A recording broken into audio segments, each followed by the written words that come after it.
ಇಂದು ಮಕರ ಸಂಕ್ರಾಂತಿ ಹಬ್ಬವನ್ನು ಆಚರಿಸಲಾಗುತ್ತಿದೆ. ದೇಶದ ವಿವಿಧೆಡೆಗಳಲ್ಲಿ ಇದನ್ನು ಸುಗ್ಗಿ ಹಬ್ಬ ಎಂದು ಕರೆಯಲಾಗುತ್ತದೆ. ಅಲ್ಲದೆ ಮಕರ ಸಂಕ್ರಾಂತಿ, ಪೊಂಗಲ್, ಲೋಹ್ರಿ, ಮಾಘ ಬಿಹು, ಕನೂಮು, ಉತ್ತರಾಯಣ, ತುಸು ಪರಬ್ ಮತ್ತು ಇತರೆ ಹೆಸರಿನಲ್ಲಿ ಸುಗ್ಗಿ ಹಬ್ಬವೆಂದು ಆಚರಿಸಲಾಗುತ್ತದೆ.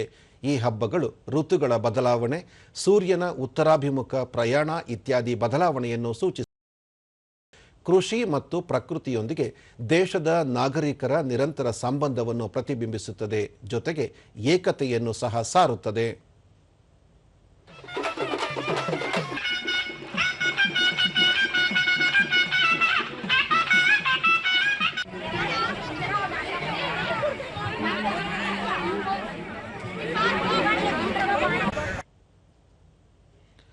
ಮಕರ ಸಂಕ್ರಾಂತಿ ಹಬ್ಬದ ಅಂಗವಾಗಿ ಉಪರಾಷ್ಟ್ರಪತಿ ಸಿಪಿ ರಾಧಾಕೃಷ್ಣನ್ ಅವರು ದೇಶದ ಜನತೆಗೆ ಶುಭಾಶಯ ಕೋರಿದ್ದಾರೆ.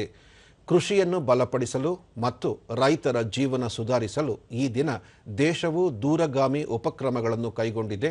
ಕೃಷಿಯನ್ನು ಭಾರತದ ಆರ್ಥಿಕ ಮತ್ತು ಸಾಮಾಜಿಕ ಪ್ರಗತಿಯ ಮೂಲಾಧಾರವೆಂದು ಗುರುತಿಸುವ ರಾಷ್ಟ್ರದ ಬದ್ಧತೆಯನ್ನು ಇಂದು ಪುನರುಚ್ಚರಿಸುತ್ತೇವೆ ಎಂದು ತಮ್ಮ ಸಂದೇಶದಲ್ಲಿ ತಿಳಿಸಿದ್ದಾರೆ.